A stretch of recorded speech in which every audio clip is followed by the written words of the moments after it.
Aquesta és la mateixa claror que va il·luminar els padrins d'en Guillem durant els anys 30 a Can Coixí, a Sóller. És una bombeta Osram, de fabricació alemanya, d'uns 80 anys de vida. Ha sobreviscut durant dècades, però ara és víctima de l'obligació de canviar la instal·lació elèctrica a 220 volts. En Guillem va recordar el seu llum peculiar quan va veure per televisió comprar, llançar, comprar. Al documental apareixen bombetes similars i una de Califòrnia que és a punt de complir els 110 anys i es considera la més antiga del món en funcionament.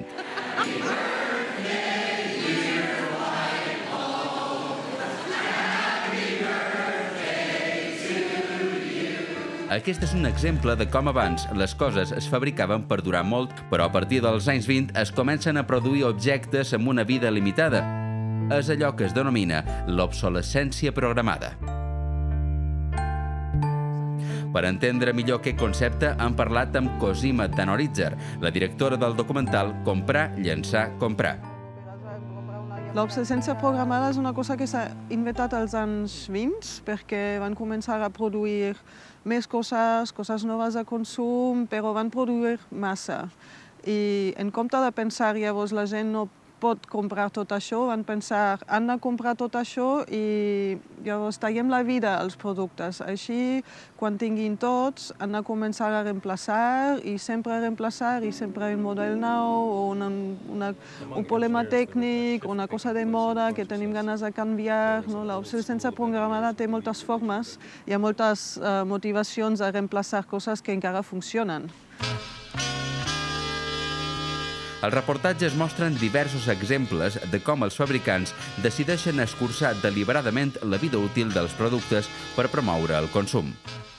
Cada història és una miqueta diferent, no? És a dir, que amb la bombeta vam buscar documents dels anys 20, que normalment són documents interns, que estan dintre de la empresa, dintre de l'arxiu, que no es pot trobar, però havia sort perquè després de la caiguda del mur de Berlín, alguns documents d'aquests van acabar en un arxiu públic. Aquesta periodista alemanya, resident a Barcelona, s'ha passat 3 anys investigant sobre aquest tema, cercant informació i proves que demostrin que l'obsolescència programada és una pràctica habitual i planificada pels fabricants. Nosaltres volíem presentar proves definitives i això cal buscar. Llavors cal buscar documents o alguna persona que estava allà en aquest moment i això costa principalment molt de temps. Bombetes que poden durar 2.500 hores, però que es decideix que només se'n durin 1.000. Enginyers obligats a fabricar calces menys resistents, estratègies per promoure el canvi de cotxe o impressores que es bloquegen després d'imprimir un número determinat de pàgines són alguns dels casos que recullen al documental.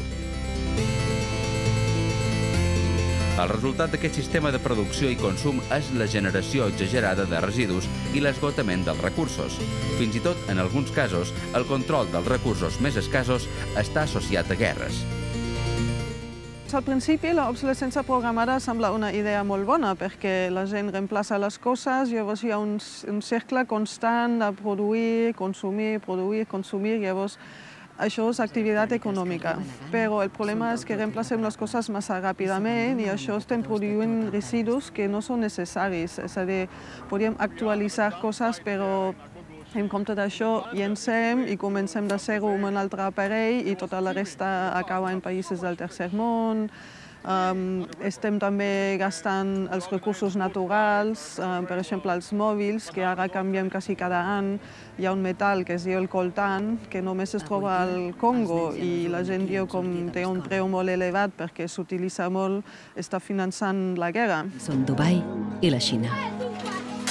El documental recull també l'exportació de residus a països pobres, com és el cas de l'acumulació de material informàtic a Ghana. Tenim una llei que prohibeix l'exportació i quan compro un aparell nou pago una tassa ja pel reciclatge. Llavors, després no hauria de ser que el 75% de tota aquesta xatarra acaba de forma il·legalment al tercer món. Cosima destaca que la seva idea ha estat en tot moment ser positiu i demostrar que hi ha alternatives per fugir del cercle de comprar, llançar i comprar. Per exemple, si reemplaçam el mòbil un cop cada 2 anys i no cada any, seria la meitat de les escombraries. Això és una gran diferència. Després podríem informar-nos millor per decidir de, no sé, comprar coses de millor qualitat i si realment surten més cares, no sé, es podria compartir. A més, que podríem fer és ara calcular realment el cost real d'un objecte. És a dir, si comprem una cosa nova, de vegades sembla molt barata, perquè és l'oferta, no? Pot ser una impressora de 39 euros, és quasi res i segurament és menys que la reparació, però la factura total no està arribant en aquest moment. La factura total vindrà quan tenim els danys al medi ambient i patim tots problemes de salut que després hem de pagar nosaltres, o d'anar al metge, o tenim un país inestable perquè hi ha guerra, no sé, hi ha moltes situacions que es poden produir en el futur i jo crec que hauríem de pensar en això ara. La seva estrena a les televisions de diversos països i la difusió per internet ha coincidit també amb un moment de crisi econòmica que posa en evidència els límits de l'actual model econòmic. La resposta oficial a la crisi és continuar consumint perquè l'economia funcioni, però això, a mig i llarg termini, és insostenible. Ara hi ha molts polítics que diuen, mira, ara per ells, per Nadal, cal comprar perquè necessitem una economia que funciona, no? I també ens fan sentir culpables si no fem això. Això no està pensant molt al futur, perquè si estem gastant els recursos com ara, al final arribarem a un tope que no podem canviar les coses més ràpidament, perquè el problema no és la crisi d'aquest any, el problema és que estem atrapats en una societat de creixement i això requereix un creixement constant, cada any una miqueta, i llavors, si fem una calculació matemàtica, al final hem de canviar tots els dies. És a dir, ja sabem que per sempre això no funcionarà. Es tracta de canviar el sistema, però també canviar la nostra forma de consumir i, en definitiva, de viure. Ara mateix pensem molt que la riquesa és tenir objectes i tenir el més nou i millor que l'amic. I en realitat hi ha altres coses que també produeixen satisfacció, com per exemple possiblement treballar una miqueta menys però tenir una feina interessant o tenir temps pels amics o estudiar o cuidar-se de salut. Estem molt atrapats en una definició que és molt estreta.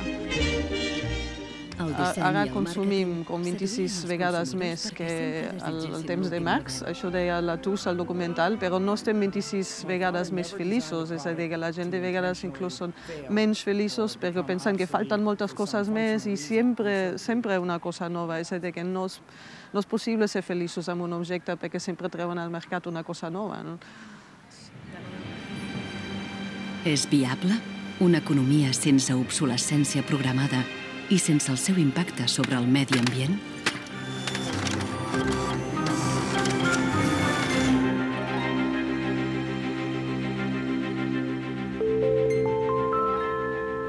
En Guillem i la seva bombeta octogenària són el nostre exemple local del valor de les coses que duren en contraposició als objectes d'usar i tirar i a les modes que passen.